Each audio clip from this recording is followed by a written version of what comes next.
I know. I only saw one of them camouflaged. He was there. Those eyes disappeared. It's what? It's only our second episode of NRL Hunter. Good evening and welcome to what I'm reliably informed is the second episode of NRL Hunter podcast, brought to you by Simon and Christian, hello everyone. Seamless. We need a jingle or something. We need an intro because people are probably going to turn off after the first 3 seconds of listening to me just try and work out or watch me or listen to me if they're where they are in podcast land, trying to work out where you are in relation to me on the screen. How are you, mate?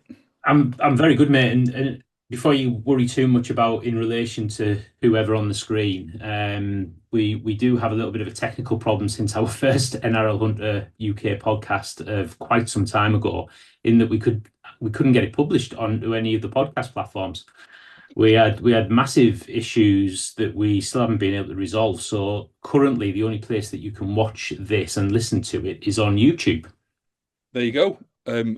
Technical update number one. I didn't even know about that, but that's why I've got you, and the world's a better place for it. Yeah, so if you're watching us in podcast land, hopefully by the time this goes out, we've fixed whatever. When I say we, Christian's fixed whatever thing that needs fixing, and I'll just say to people, it was hard work, but we got there in the end. Yeah, we've been a long while. When's the last Hunter podcast we did? Well, we only did the one, and it was at least a couple of months ago now. So Lots has happened since, hasn't there? Yeah, well overdue.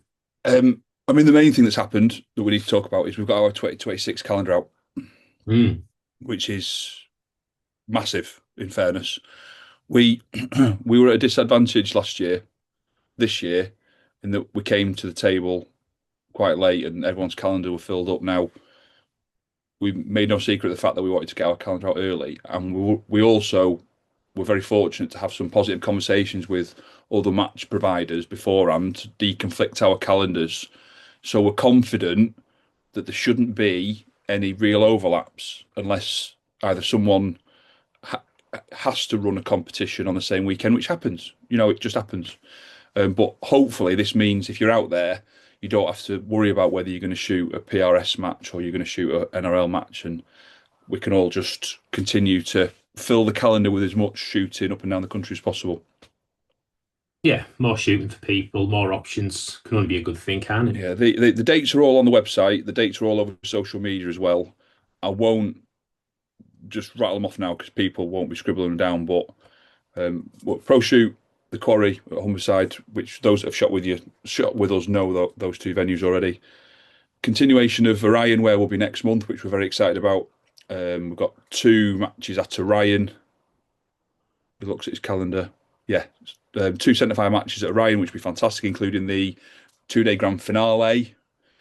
And then we're up at the fantastic Gardeners Guns, which is a fantastic venue. I've just been on the phone to Mark, in fairness, about it. He's looking forward to it. So 2026 should be a very good year.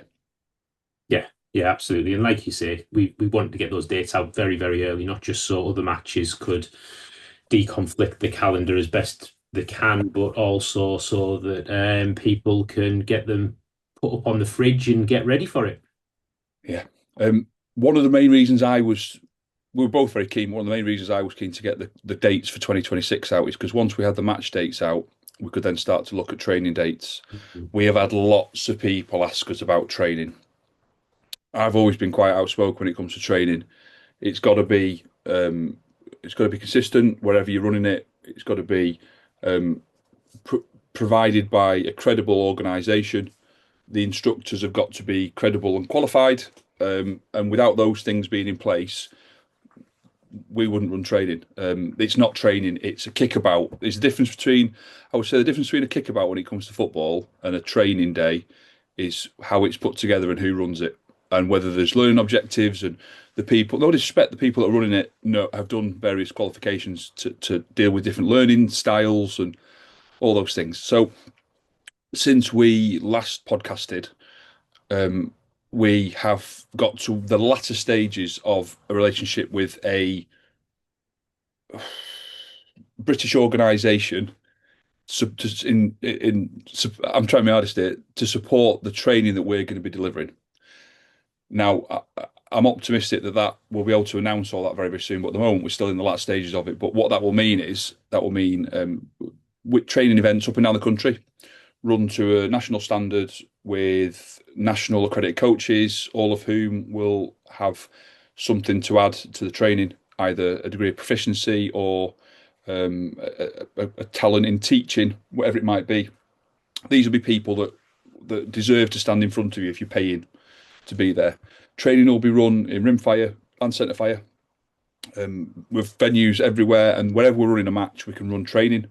But for now, the two things that we've nailed on is we're going to be running 2 training weekends up at the fantastic Pro-Tac range in Otterburn, run by Dale from Tactical Shooting Solutions. Those dates tentatively are March and August of next year. We're just waiting to iron some creases out. What will that look like? It will look like a cost-effective, no disrespect to anyone else that runs training, good luck to them. Training, I run training, a part of my business, I run training, and my training has to be cost-effective. Not cheap, not affordable, whatever those words are you use, not those, it's got to be cost-effective, because otherwise people won't book onto it. Companies won't book training with me and put 200 members on training if it's too expensive. So the training will be cost-effective, and it will also be delivered by the right people. So the first weekend is going to be a weekend of NRL Hunter training up at Otterburn with instructors from the UK who you will know and will add a lot of value to you if you're getting into NRL Hunter, or if it's in case you want to develop your stalking abilities or whatever it might be. Weekend number 2, without speaking out of turn, we'll be invited, or we've agreed to bring a couple of high-profile NRL Hunter shooters across from the USA. Travis Ishida has just, we've never asked him a question. He's not said, I'll sort it, I'll do it. He's been so supportive, Travis, and he's just said, just say the word, and we'll have some high-profile, experienced, pro-level NRL Hunter shooters coming across for what will be a fantastic weekend. And they will be things we'll run every year. And every year we'll run the big training weekends, centrefire, somewhere. But we'll be interspersing it with training days, rimfire and things like that up and down the country. So 2026 will be training, and I'm optimistic we can have more detail about that stuff by sort of September, October time, and start to nail down exact dates and who's going to be instructing you and things like that. Oof. So yeah. I'll tell you, I'm now you can take a breath now. Thanks, mate. I'm very excited about it. I mean, first of all, just the fact that NRL Hunter UK is going to be teaming up with a major organisation in the UK for the training and and for other things. I mean, that is just exciting in itself. But then to also have some big names coming over from the States who've been shooting NRL Hunter and well-known hunters in their own right, not just competition shooters, but dedicated, passionate hunters. That's fantastic news, and I'm really looking forward to getting involved in that. I think what's interesting about training, and again, I love these podcasts because we can have conversations. Those that know us know if you stood with us at a show or a range or something, we don't play. We'll just tell you what we're thinking and we'll tell you what our plans are. This is a great vehicle for us to just speak openly and freely. The structure that we're going to have in the UK is going to be there'll be NRL coaches up and down the country. Just because you can't run a match at a venue, and some venues have approached us, we'd love to run a match. We're like, we're really sorry, your template isn't right. It's just not possible. Those venues can still run training. They might only be able to put one stage on within their template, but they're not going to have the luxury of some of the 360 movement we've got at all the ranges. They'll have an accredited coach. That coach will have the right accreditation. They'll be working from a syllabus that we've produced in conjunction with a well-established organisation. And you can go there and you can do training and know that it's going to be consistent. If you then go to a training venue somewhere else in the country, that's our job to make sure that you seamlessly progress on to the next training without having to worry about, well, they did it completely differently there. I hear that loads. Oh, well, on this course, I did it completely differently. Consistency is a key. And that's really exciting. So if you're there and you're thinking, oh, my local wherever isn't big enough to run a range, go and have a conversation with them and talk to them about getting involved in our training network. Our intention is to run training events to develop the venues for the benefit of their members or their organisations.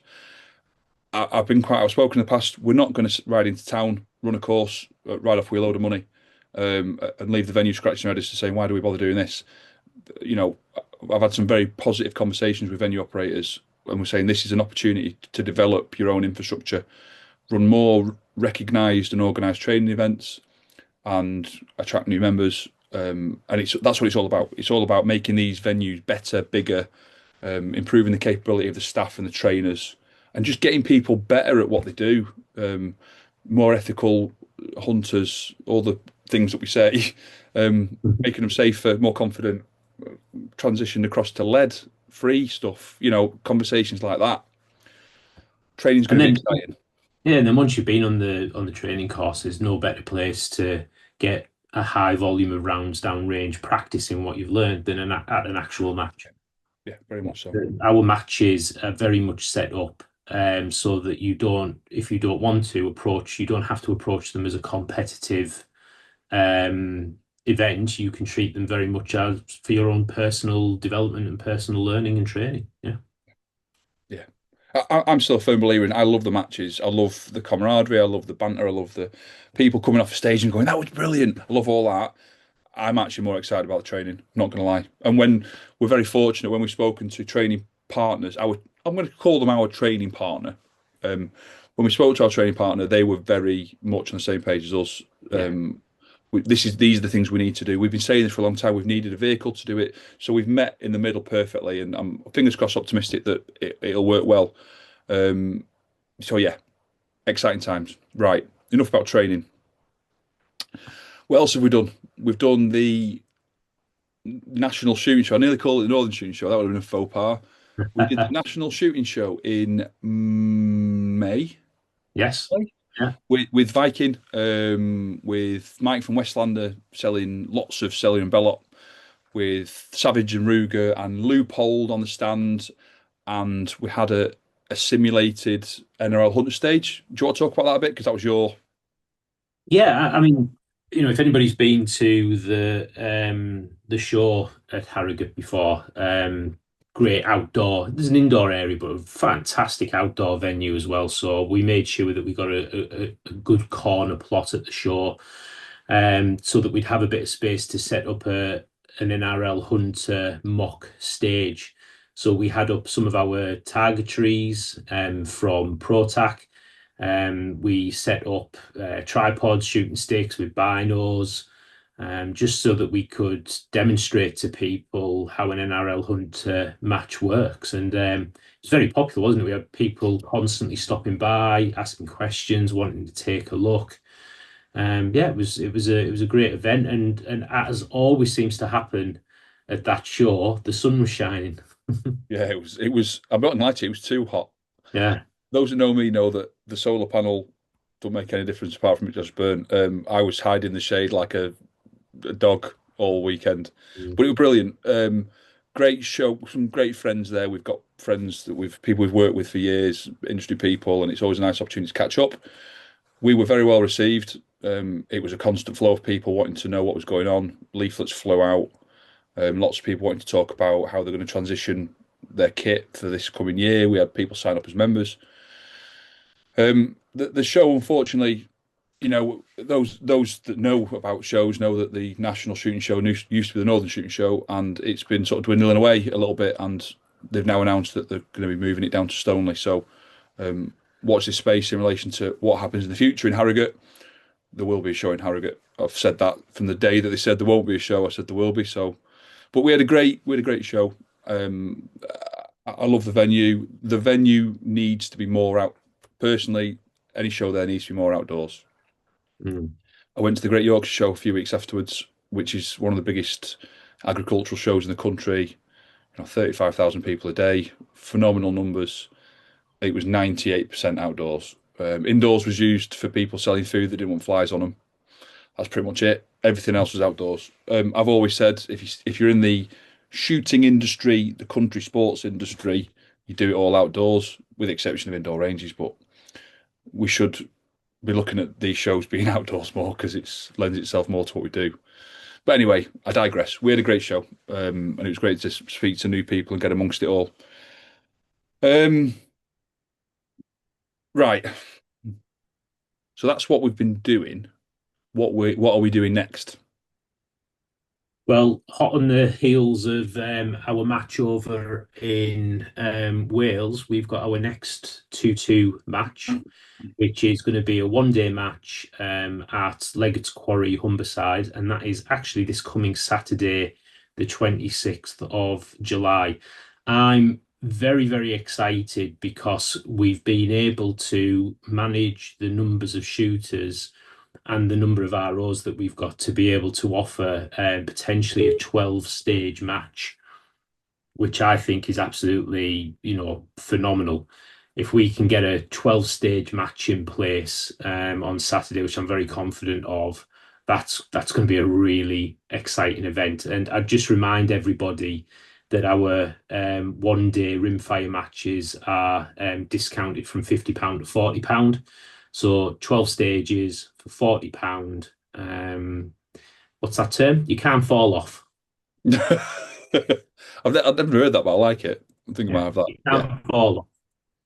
And we've done we've had a mix of, we've always had the conversation about 1 day versus 2 day matches, and we'll never probably know what the answer is, but we're using this year to try and get our heads around what people want. There's pros and cons for both. I'm a fan of 1 day matches, but I see the benefit of 2 day matches.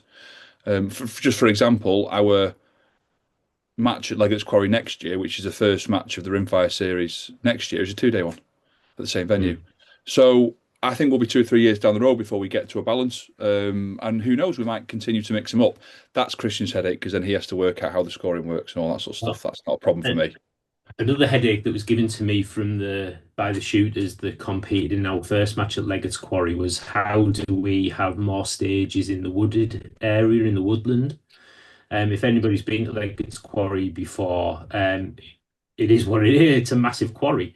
And the last match, we had a 2 day match, 16 stages, and we ran 13 stages. So 3/4 of the match was run in the quarry itself, but we had 3 stages that were run in the woods. And the shooters to a man said shooting in the woodland was brilliant, in between all the trees and everything. So I'm making sure that we get more than a quarter, maybe a third of the match, if not more, shot in that wooded areas. So that is something that people should really get excited for. And I think that's an evolution thing, because we've had lots of people who have brought existing skills or existing hobbies or pastimes or even jobs to the matches, and knocking squirrels down or bunnies down in the woods is what they're used to. I know we set up some stages, again, the Royal Way. You set up some stages like shooting off diggers and all that, simulating, clearing farmyards of rats and vermin and what have you.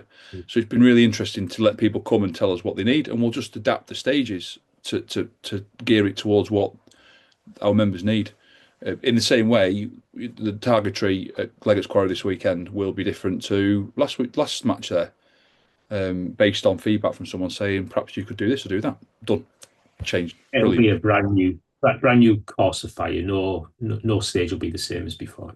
But in terms of distances and target size, again, have more targets, longer distances. Yeah. Joe Pask, we were very fortunate to have Joe Pask with us last match. I'm not sure he's with us this weekend, because I think there's other things going on the calendar that people are busy with. But Joe gave us some, feedback is a gift. I've always said that. Anyone that can't take feedback shouldn't ask for it, or be in a position to take it in the first place. And he said, you need to do this for the targets. And it was absolutely brilliant. So we've done it. And we'll continue to receive feedback like that for targets or anything else. Yeah, absolutely. So that's this weekend. So yeah, get yourself signed up if you're not signed on already. Looking forward to seeing you all there. It will be fantastic. If people are wondering where to go to sign up, the website is www.nrlhunter.co.uk. And when you get to the website, you'll find a link to sign up as a member. We use a system called Rangemate. Once you become a member, you'll have full access to Rangemate, where you can book on and pay for matches. You'll also get full access to our community partner discounts, which include some great brands such as Savage Arms, Vortex Optics, Cellular and Bella, to many other, great brands where you can get some fantastic discounts as a member, some as much as 15%. And on the membership discount, again, we're always open and honest about stuff. Eventually, that'll be automated. Where you like Quidco, you just click on the link and it takes you to Dale's site up at Tactical Shooting Solutions and you buy something. At the moment, I'm having to freestyle it a little bit and having to middleman, but we've had loads of people buying Cellular and Bellot, Vortex stuff, Grey Ops gear, Armageddon gear. I don't mind. It's a quick email. I'll get the email. I'll forward it on to someone else. Please give this person a discount. They're a full member, and it's worked really well. So don't forget to take advantage of your membership discount because there's some real savings to be had. There really is. Can I just remind everybody about why we do that as an organisation?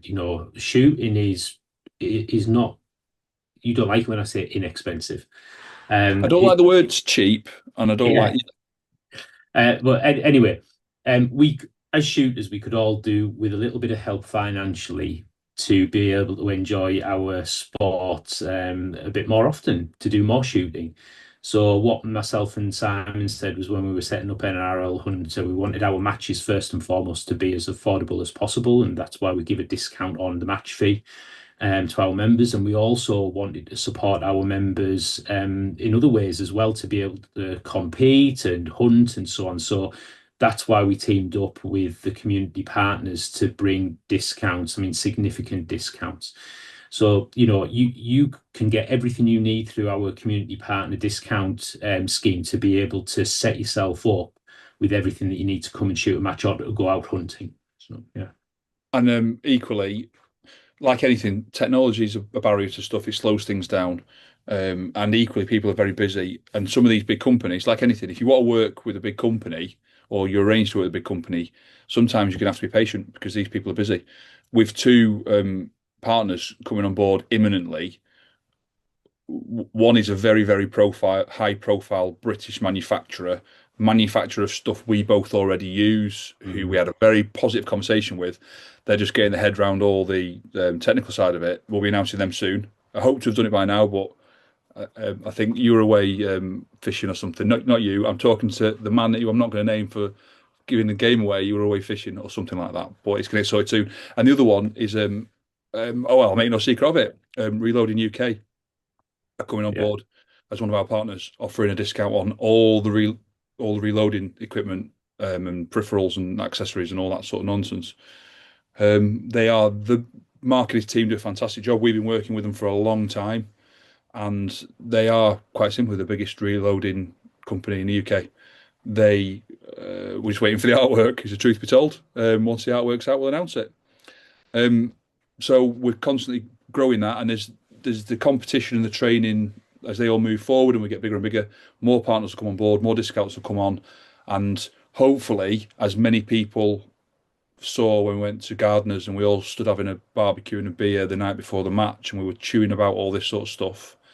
It's about building a community for the benefit of the community and for the ranges that support that community doing what they want to do. And we're going in the right direction to do all that, and we'll never give that up for the sake of a short win or a payout, whatever it might be. On the subject of announcing things, seamless how we did that. We're going to be at Orion next month. I could do a whole podcast about how excited I'm about Orion. Sorry, Simon. You keep saying next month. We're in July still. Next month's August. Next match, sorry. The next match. It's school holidays. I've got decorating and kids, so yeah, you're absolutely right. Our next match will be at Orion. Thank you for correcting me. That's why I keep you about. September the 14th, Sunday, September the 14th at Orion, and we're also working on a train-up day on Saturday the 13th of September, the day before.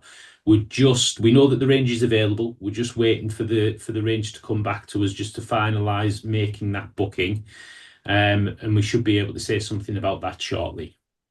And that'll work really well because we've got a lot of international shooters coming, which is really exciting. But that's for another. We need to do another podcast before then. But we've got some Americans coming over. We've got some Irish lads coming over. We've got some lads from mainland Europe coming over. It'll be phenomenal. So we'll talk about Orion in the future. But the one thing we'll be doing in advance of Orion is announcing our latest division, our newest division.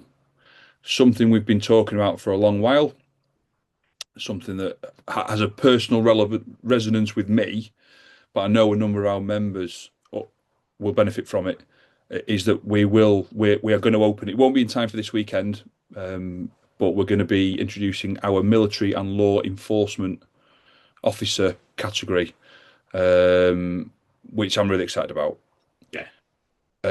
We have signed the Armed Forces Covenant. We'll just wait again. Everything's, school holidays and stuff. We're just waiting for all the artwork to come back so we can use their artwork. But we've spoken. We're lucky to be surrounded by police and military, serving police and military, and retired and veterans, what have you. And they've played a big part in a lot of what we do, and we've got some very close friends who have strong views on it. So supporting the military and supporting the police is very, very important to us. We'll announce this all properly in the next week or so when we've got the artwork. I mean, we were going to announce it this week, but Christian very rightly said we need the actual artwork 'cause it's better quality. I don't know what that means, but we made a commitment to supporting military personnel, police personnel. What will that mean? That will mean another trophy. So John, who makes our trophies, if you're listening, there'll be another set of trophies we need making. But it will also mean the people who have a lot of skills already in their lives, who come and at the moment blend into the existing set of divisions, can start to have some identity themselves. And I am optimistic it will draw more of those people in who can then share their experiences and become friends and join our community and just add to that community. I mean, what's your thoughts on it? I know you're a fan of it as well. What's your thoughts? I mean, for me, I think what the shooting sports in general need are more FAC holders. We need more people to be encouraged to come and pick up a discipline, pick up a rifle, get involved, get their FAC. Doesn't matter what they're doing. And so every organization that does the sort of thing that we do should just try and make it as welcoming as possible. So I think that by signing the Armed Forces Covenant, by setting up a specific classification where people can have that sense of identity and feel welcome, I think it's just an important and the right thing to do. Yeah, I mean, we've worked with charities in the past. We've worked with Combat Stress. We've worked with the Remembrance Sunday Royal. I'm terrible with acronyms. What's the charity we worked with for the shoot we did at Orion? Royal British Legion. I had in my head. I had RNLI in my head because it's down the road here. But we worked with the Royal British Legion, the RBL. Combat Stress we've worked with a lot of, and so aligning ourselves and working with some of those very worthwhile charities is really important.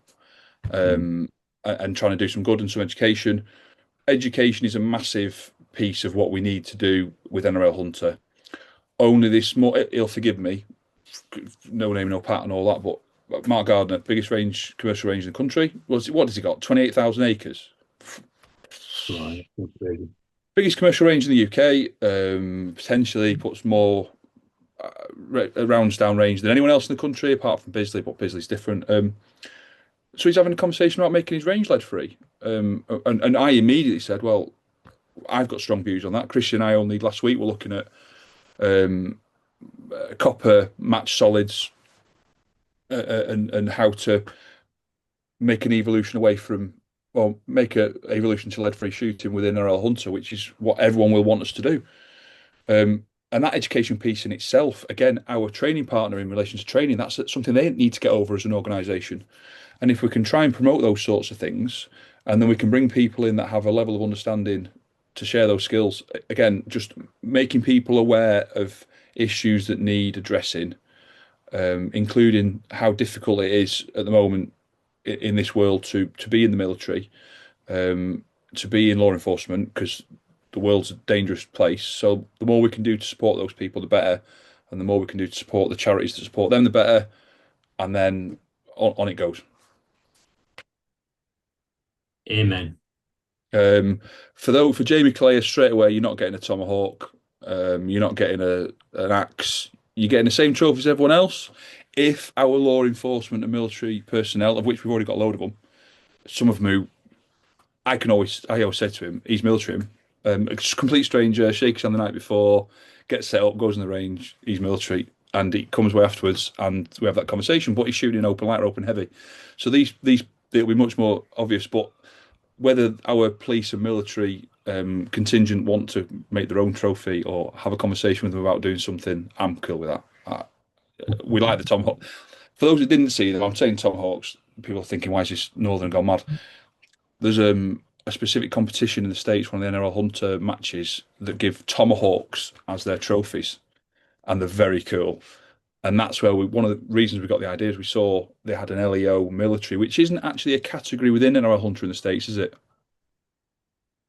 No, you've got divisions and categories. It's not one of the official ones in the rules, but by signing the Armed Forces Covenant, we're going to actually write it into our rules as a specific classification.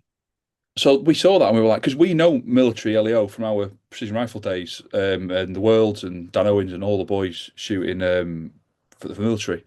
So we were like, yeah, we need to do that. And then we started bouncing off a few people who were in the police and the military, and they were like really up for it.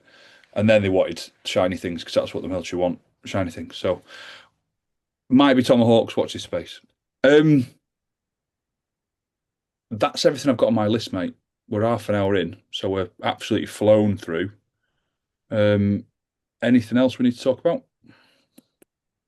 I don't think so. I think let's do a follow-up one to this one quickly, so we can maybe get into a bit more detail on a few topics. No, I think it's a good one to reignite the NRL Hunter podcast. In terms of Christian, so does all the social media stuff. Keep engaging with us on social media. Thank you to all the people on Stalking Directory. I don't want to single out one particular vehicle, but the feedback we've had from the Stalking Directory, the engagement, the people that have come and shot with us from there, it's been brilliant. If you want to know what we're on about, get on our social media. There's some really healthy discussions on the Stalking Directory. So 2026 calendar is out there. It's on the website. It's on social media. Go and find it. Training days.